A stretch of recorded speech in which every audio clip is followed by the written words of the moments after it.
Hey guys, Uncle Ray. Welcome to another episode of the Crypto Bellwether. I don't always tell you what you want to hear, but I tell you what you need to hear to make an informed decision. And we just got the news about Bank of America sitting on the sideline, and a lot of people thought that was really positive. Well, I need something that I can hang my hat on. Yeah, that wasn't negative news, but I don't want to make investments based on the fact that Ripple has to win and that if they do, for instance, Bank of America will start to use their ODL. That's not negative news, but that's not something that gets me excited. Now this news gets me excited. So let's dive into it.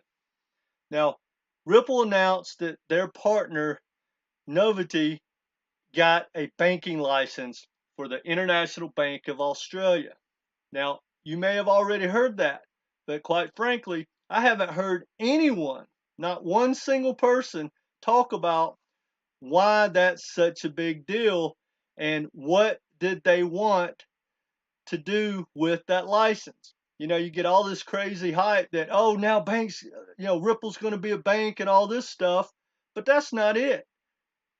Dive deeper, people. Well, if you dive deep, here's why this is big news.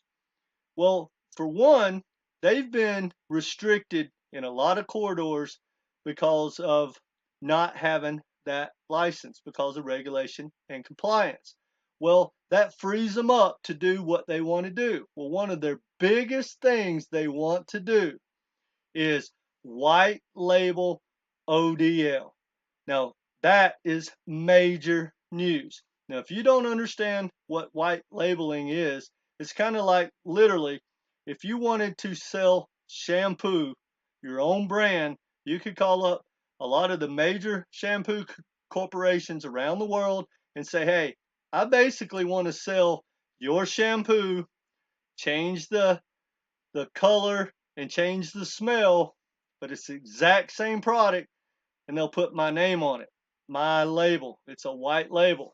They basically offer the exact same thing with your name on it.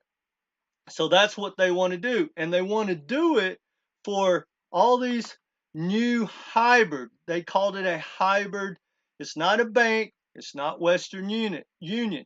It's corporations like iRemit, FOMO Pay, Flash FX, Tranglo, SBI, Remit, People. So those are the new products or the new corporations that are coming out, and it's changing all the time because banking or whatever financial institution you want to call it, it's changed. For instance, People. It says people exist because everyone in the digitalized world should have a chance to use their money safer, faster, and smarter than cash. We are pioneering fintech company in our region and a passionate advocate for financial inclusion. That's the type of new hybrid bank, hybrid corporation, hybrid financial company, whatever you want to call them, that's being created all over the world. Now, and they're wanting to set up the ODL for them, like Ripple does for the banks. Now, I don't want to get into how Ripple uses ODL, but guys, if you don't understand that, you really need to watch the video that I'll leave a link down below because it truly matters. The way Ripple uses the ODL is not going to pump the XRP token for many, many years. And it does not, no matter what people tell you, need the XRP token to be a lot higher.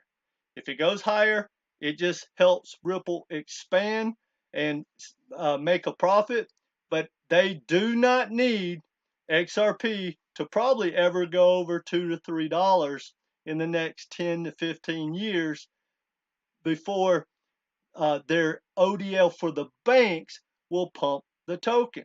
But what I'm about to tell you will pump the token.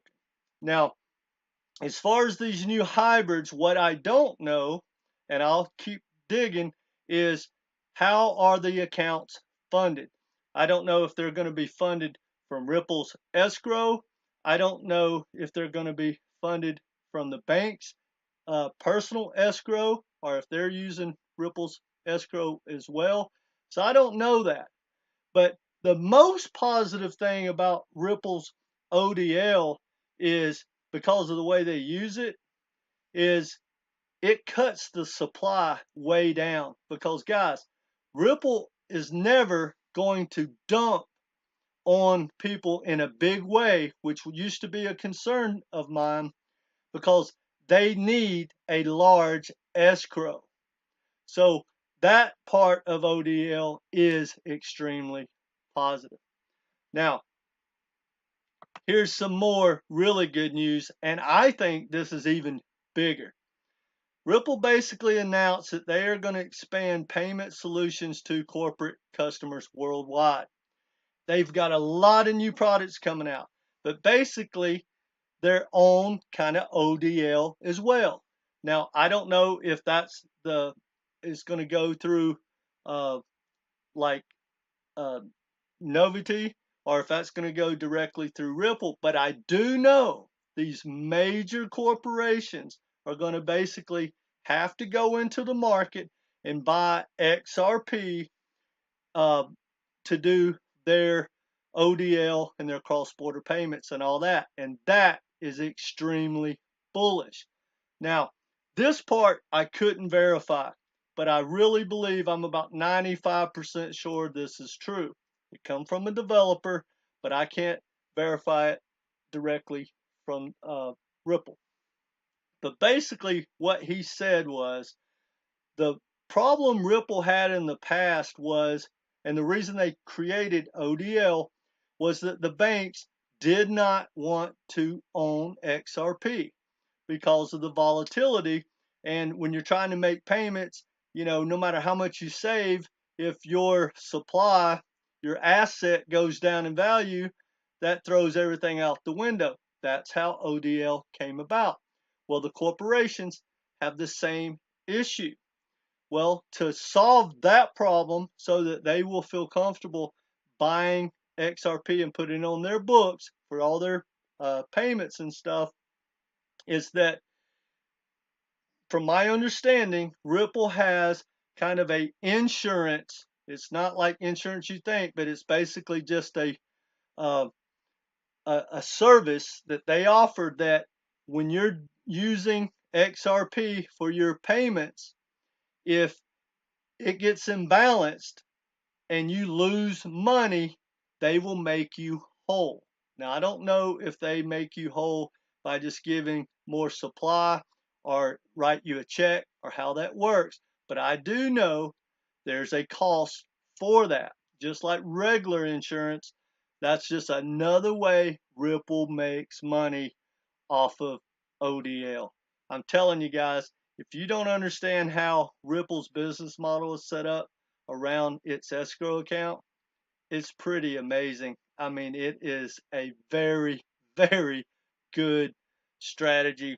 Ripple, long term, is going to be a powerhouse, in my opinion, whether they win this court case or not. And it's based on the profits that ODL can create for Ripple. Again, if you don't understand how that works, watch the video down below. Now, I'm going to give you an example, guys, because, you don't really understand just how big and powerful these corporations are. And why would they need their own ODL? Why wouldn't they want to do cross-border payments at the bank and all that? Well, look at this company. This is just one corporation of many corporations around the world. This is Oceanus. I mean, look at some of the reasons that they would need it. Now, they're global, but it says they're in the food commodity business around the world, frozen foods. They're in commodities.